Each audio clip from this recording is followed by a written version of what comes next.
Hello everyone. इस video में हम डिस्कस करेंगे types of audit according to practicality. According to practicality के कुछ जो टाइप्स है वो हमने पहले डिस्कस कर लिए थे लास्ट वीडियो में, जैसे complete audit, partial audit, continuous audit, periodical, annual और final audit.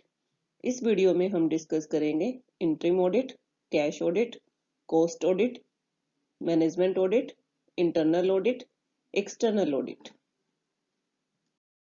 Interim audit. Interim audit, when the books of accounts are audited at any time during the course of the financial year to ascertain the profit or loss or the financial standing of an enterprise, it is called an interim audit. Interim audit वह audit होता है जब financial year की duration में कभी भी books of account को examine कर लिया जाता है या ऑडिट कर लिया जाता है। तो ऐसा प्रॉफिट एंड लॉस, जब भी ऑडिटिंग की हम बात कर रहे हैं तो प्रॉफिट एंड लॉस को जानने के लिए किया जाता है, एंटरप्राइज की फाइनेंशियल पोजीशन क्या है वो जानने के लिए किया जाता है। लेकिन इंटरिम ऑडिट जो है वो स्पेसिफिक पर्पस के लिए किया जाता है। जैसे कि अगर पार्टनरशिप फर्म की हम बात करते हैं तो कोई न्यू पार्टनर है वो फर्म में एंटर कर रहा है, या कोई पार्टनर रिटायर हो रहा है, या किसी पार्टनर की डेथ हो जाती है उस केस में। और अगर हम कंपनी की बात करें तो अगर कंपनी को इंटरिम डिविडेंड डिक्लेयर करना है शेयर होल्डर्स के लिए तब भी वह इंटरिम ऑडिट करवा सकती है। और इंटरिम ऑडिट जो है फाइनल ऑडिट या पीरियोडिकल ऑडिट से पहले किया जाता है। Advantages of interim audit: easy to complete the annual audit in a short term। अगर कोई कंपनी इंटरिम ऑडिट करवा लेती है तो इंटरिम ऑडिट टाइम की सेविंग करता है, जिससे क्या है फाइनल ऑडिट इजीली हो जाता है और शॉर्ट टाइम में कंप्लीट हो जाता है। Errors and frauds are detected. Interim audit की हेल्प से जो एरर और फ्रॉड्स है वो पहले ही डिटेक्ट हो जाते हैं। अगर इंटरिम ऑडिट ना हो तो ये सब एरर और फ्रॉड्स हम एक ऑर्गेनाइजेशन को कब पता चलेंगे, जब फाइनल ऑडिट होगा। To declare an interim dividend, joint stock company की अगर हम बात करते हैं, अगर कंपनी को शेयर होल्डर्स के लिए डिविडेंड डिक्लेयर करना है तो इंटरिम ऑडिट उसमें काफी हेल्पफुल होता है।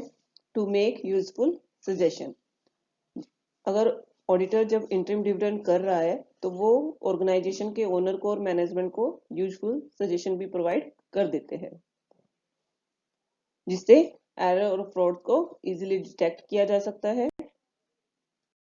Disadvantages of interim audit: altering the figures, अगर एक ऑर्गेनाइजेशन में इंटरिम ऑडिट हो चुका है तो उसके बाद यहाँ पर फिगर्स में चेंजेस होने के चांसेस रहते हैं, क्योंकि जो एम्प्लॉयज हैं उनको ये लगता है जो एक बार ऑडिट हो चुका है उसको दोबारा एग्जामिन नहीं किया जाएगा।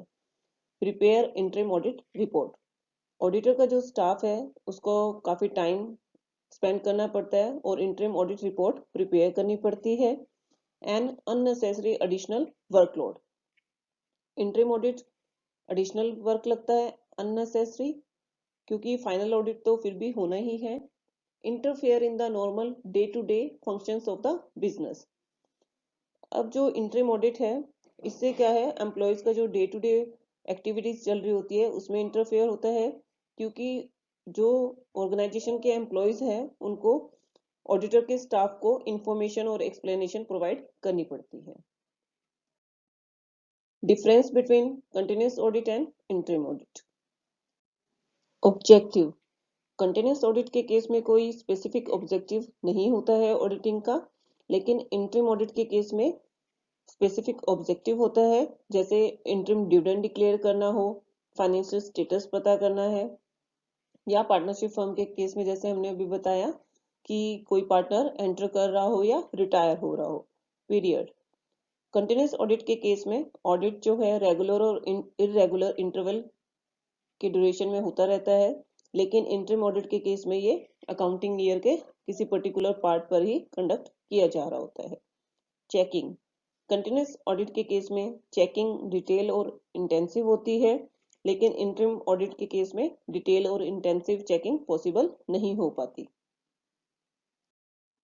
फाइनल अकाउंट्स, कंटिन्यूस ऑडिट के केस में during the accounting year financial accounts को प्रिपेयर नहीं किया जाता है, लेकिन इंटरिम ऑडिट के केस में during the financial year final accounts को प्रिपेयर किया जाता है। Trial balance. कंटिन्यूस ऑडिट के केस में ट्रायल बैलेंस को प्रिपेयर नहीं किया जाता है accept at the end of accounting year, लेकिन इंटरिम ऑडिट के केस में ट्रायल बैलेंस को प्रिपेयर किया जाता है। वेरिफिकेशन। कंटिन्यूस ऑडिट के केस में एसेट और लाइबिलिटीज का जो वेरिफिकेशन है वो at the end of accounting year किया जाता है, लेकिन इंटरिम ऑडिट के केस में verification of asset and liabilities interim audit के साथ ही किया जाता है। रिपोर्ट। कंटिन्यूस ऑडिट के केस में ऑडिटर अपनी फाइनल रिपोर्ट अकाउंटिंग ईयर के एंड में प्रोवाइड करता है, लेकिन इंटरिम ऑडिट के केस में ऑडिटर अपनी रिपोर्ट इंटरिम ऑडिट के साथ इमीडिएटली प्रोवाइड करता है। Cash audit. When an institution or enterprise appoints an auditor to check its cash transaction for a particular period, it is called a cash audit. All entries pertaining to cash receipt and payments are audited with the help of relevant vouchers. Cash audit में क्या है कि कोई भी organisation जब किसी auditor को appoint करता है तो मेनली वो कैश ट्रांजैक्शन को ही ऑडिट करवा रहा होता है एक पर्टिकुलर पीरियड के लिए, तो इसी को हम कैश ऑडिट कहते हैं। इसमें कैश से रिलेटेड जो भी रिसिप्ट और पेमेंट है उनको वाउचर की हेल्प से ऑडिट किया जाता है, और ऑडिटर को कुछ रिस्ट्रिक्शन और लिमिटेशन में अपना वर्क कंप्लीट करना पड़ता है और साथ ही उसको अपनी रिपोर्ट भी सबमिट करनी पड़ती है। Cost audit. According to the section 148 of the Companies Act, companies engaged in production, processing, manufacturing, mining business, etc., and other prescribed services are required to maintain cost accounts and get the same audited. Cost audit जो है वो costing system और accounts की auditing से related है, और इसका main objective यही होता है कि कोस्ट अकाउंटेंसी के जो भी प्रिंसिपल्स हैं उनको फॉलो किया जा रहा है या नहीं किया जा रहा। अकाउंटिंग जो है कॉस्ट अकाउंटिंग वो स्टार्ट हो जाती है परचेज ऑफ रॉ मटेरियल से, और ये जो भी मैन्युफैक्चरिंग प्रोसेस की सारी कॉस्ट है उनको कवर करते हुए वहां तक कॉस्ट को कवर किया जाता है जब तक प्रोडक्ट रेडी नहीं हो जाता। यानी एक प्रोडक्ट की मैन्युफैक्चरिंग प्रोसेस में रॉ मटेरियल के परचेज से लेके फिनिश प्रोडक्ट तक उसकी सारी कॉस्ट इंक्लूड की जाती है, और कॉस्ट ऑडिटर इन सबको एग्जामिन करता है और उसके बाद सर्टिफाई करता है कि कॉस्ट अकाउंटेंसी के जो प्रिंसिपल्स है उनको अप्लाई किया गया है या नहीं किया गया। Management audit. Management audit refers to the examination of issues connected with the management of an enterprise. Management audit involves the scrutiny of planning, organization, coordination, and control of a business at all levels. Management audit mainly management से related issues को audit करने के लिए किया जाता है, और improvement in efficiency और optimum utilisation of resources are the tools for its success. Management audit management की ओवरऑल परफॉर्मेंस को इवेल्युएट करता है और उसके रिगार्डिंग अपनी रिपोर्ट सबमिट करता है कि जो प्री डिटरमाइंड टारगेट्स थे उनको अचीव किया गया है या नहीं किया गया। मैनेजमेंट ऑडिट का मेन ऑब्जेक्टिव है मैनेजमेंट की स्ट्रेंथ्स और वीकनेस को हाईलाइट करना और एप्रोप्रिएट सजेशन प्रोवाइड करना। Internal audit. The periodic checking of the accounts of an institution और a company from time to time by its internal auditor is called internal audit.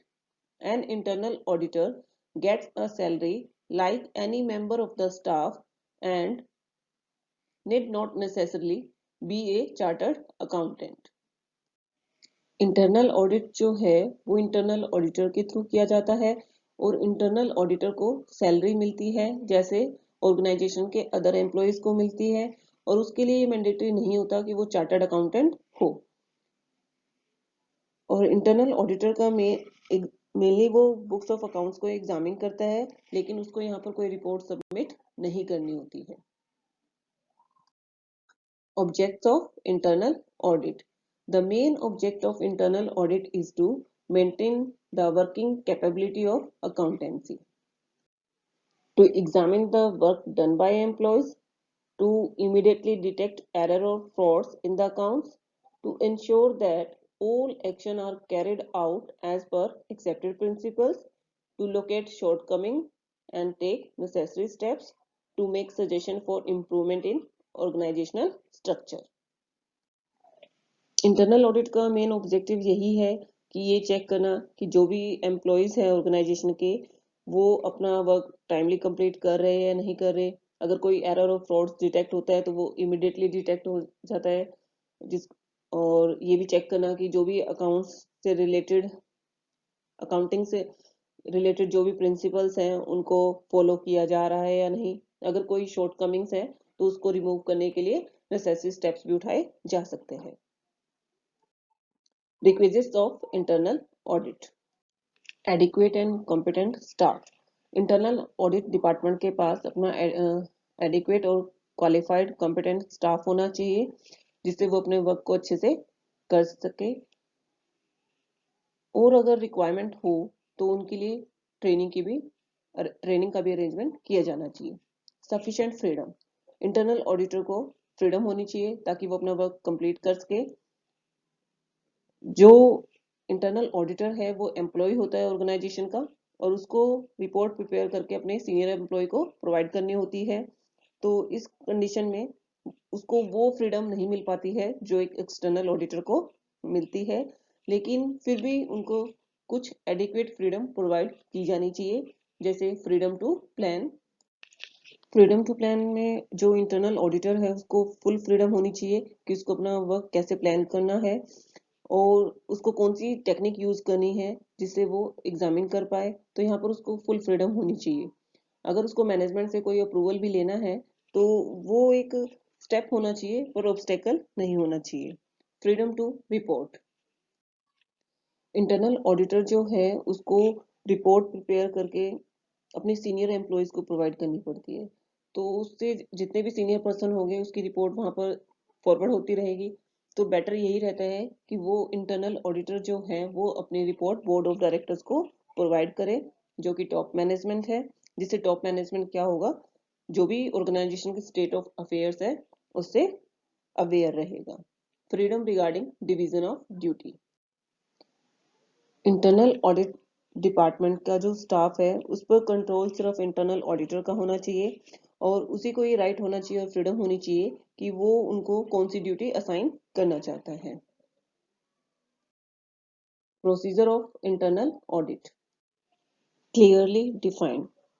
अब जो internal auditor है उसको ये clearly define होना चाहिए कि उसको क्या एग्जामिन करना है। उसके बाद formulation of policy techniques and procedure. तो जो भी पॉलिसी और टेक्निक वो यूज करेगा उसको फॉर्मुलेट कर लेना चाहिए। Select representative transaction.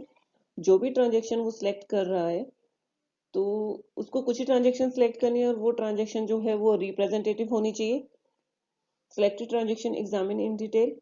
जो ट्रांजेक्शन उसने सिलेक्ट की है उसको बिगिनिंग से लेके एंड तक एग्जामिन किया जाएगा। Major error examine in detail. Report submit to the management. अब इंटरनल ऑडिटर को ये एग्जामिन करने के बाद अपनी रिपोर्ट मैनेजमेंट को सबमिट करनी होती है। तो उसको जो रिपोर्ट है ना तो ज़्यादा बड़ी होनी चाहिए ना छोटी होनी चाहिए, इतनी लेंथी भी नहीं होनी चाहिए कि जो मैनेजमेंट है वो काफ़ी बिजी होते हैं तो उनके पास टाइम ही ना हो इतनी लेंथी रिपोर्ट को पढ़ने का, और ना ही इतनी शॉर्ट होनी चाहिए कि मीनिंगलेस हो जाए। Advantages of audit. जो इंटरनल ऑडिट है उसकी अगर हम एडवांटेज की बात करें तो ये मेनली हेल्प करती है कि जो भी एरर और फ्रॉड्स हैं उनको टाइमली डिटेक्ट कर लिया जाता है और time to time suggestion provide करते हैं अकाउंटिंग में इम्प्रूवमेंट के लिए। अगर डिसएडवांटेज की बात करें, डिसएडवांटेज में अगर हम बात करते हैं तो मेनली ये इंटरनल ऑडिट है वो लार्ज और बिग ऑर्गेनाइजेशन है उन्हीं के लिए पॉसिबल होता है। दूसरा, अगर इंटरनल ऑडिट में जो एम्प्लॉयज है वो हैप्पी नहीं है और सेटिस्फाइड नहीं है ऑर्गेनाइजेशन के मैनेजमेंट से या वहाँ के वर्क एनवायरनमेंट से, तो वो अपनी सर्विस या अपना वर्क अच्छे से कंप्लीट नहीं कर पाएगा। Difference between continuous audit and internal audit. Objective. Continuous audit के केस में ऑडिट का मेन ऑब्जेक्टिव होता है जो मैनेजमेंट है उनको स्टेट ऑफ अफेयर से अवेयर करवाना और एम्प्लॉयज में कॉन्फिडेंस को बिल्डअप करना। इंटरनल ऑडिट के केस में मेन ऑब्जेक्टिव होता है मैनेजमेंट की नीड्स को फुलफिल करना, लेकिन ये जो ऑर्गेनाइजेशन के एम्प्लॉयज हैं उनसे रिलेटेड नहीं होता है। टाइम। कंटिन्यूस ऑडिट के केस में ऑडिट जो है वो रेगुलर और इरेगुलर इंटरवल्स पर होता रहता है, लेकिन इंटरनल ऑडिट के केस में ये कंटिन्यू रहता है during the life time of the organisation. Status of the auditor. Continuous audit के केस में ऑडिटर फ्री रहता है क्योंकि वो प्रोफेशनल और एक्सटर्नल पर्सन होता है, लेकिन इंटरनल ऑडिट के केस में ऑडिटर जो है वो एक एम्प्लॉय होता है ऑर्गेनाइजेशन का। Qualification of the auditor. Continuous audit के केस में ऑडिटर के लिए चार्टर्ड अकाउंटेंट होना मैंडेटरी होता है, लेकिन इंटरनल ऑडिट के केस में उसके लिए चार्टर्ड अकाउंटेंट होना मैंडेटरी नहीं है। Responsibility of the auditor. Responsibility to the auditor. Continuous audit के केस में जो ऑडिटर है वो आंसरेबल होता है शेयर होल्डर्स के लिए, लेकिन जो इंटरनल ऑडिट है वहां पर ऑडिटर आंसरेबल होता है मैनेजमेंट के लिए, क्योंकि यहाँ पर उसको वो फ्रीडम अवेलेबल नहीं होती है जो एक एक्सटर्नल ऑडिटर को अवेलेबल होती है। Freedom of action. Freedom of action. Continuous audit के केस में जो एक्सटर्नल पर्सन है या ऑडिटर है वो फ्री रहता है, अपना वर्क फ्रीली कंप्लीट करता है और किसी भी पर्सन की कोई इंटरफेयर यहाँ पर नहीं होती है।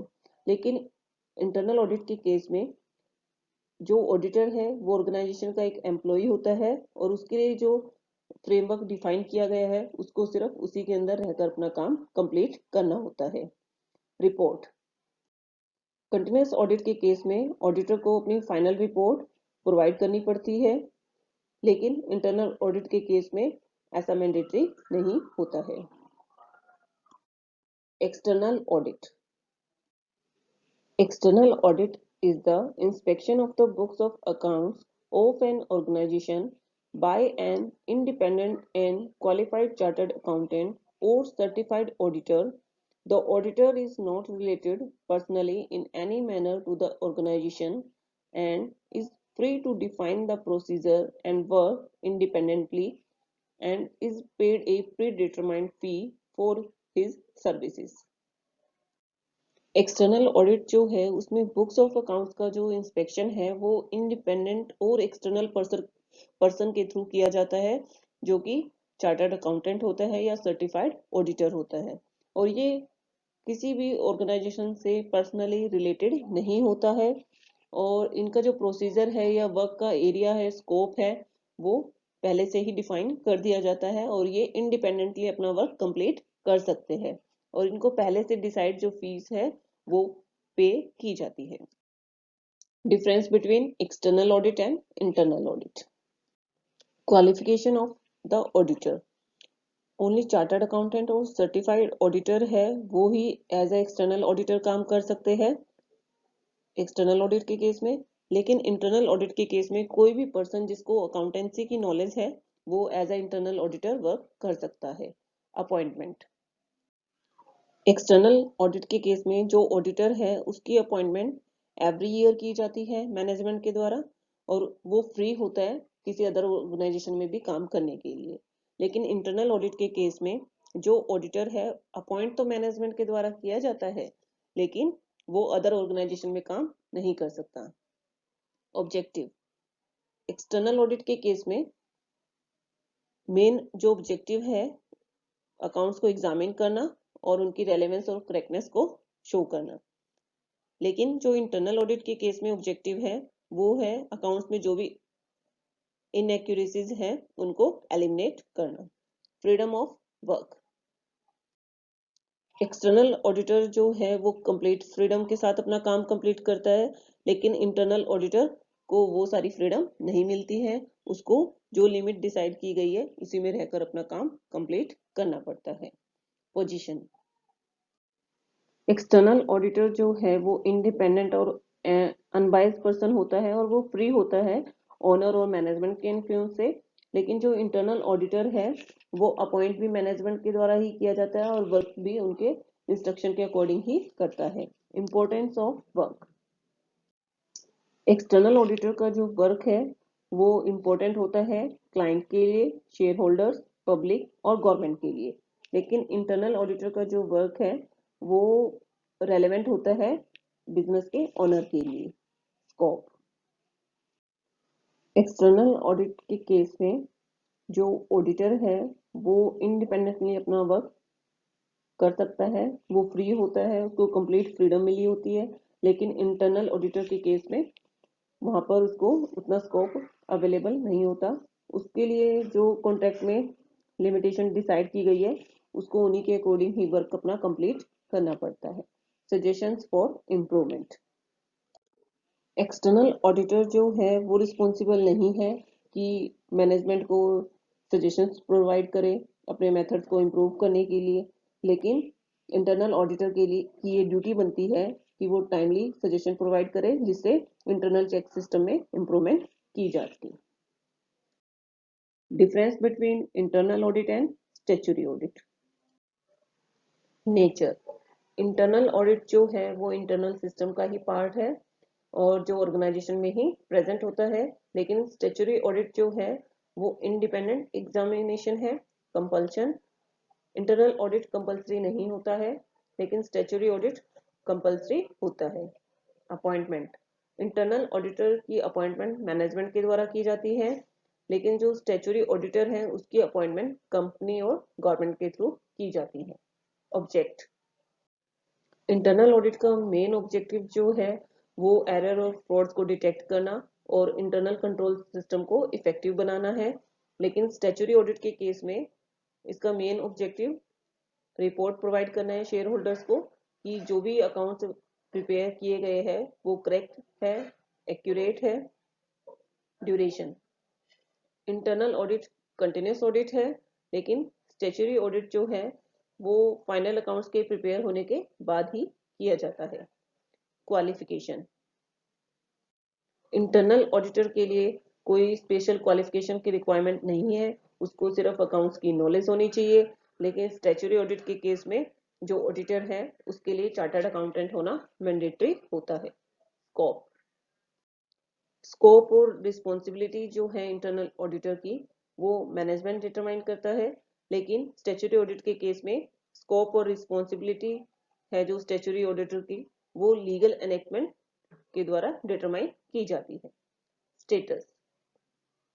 इंटरनल ऑडिटर जो है वो एम्प्लॉय होता है ऑर्गेनाइजेशन का लेकिन जो स्टैट्यूटरी ऑडिटर है वो इंडिपेंडेंट प्रोफेशनल होता है। सजेशन।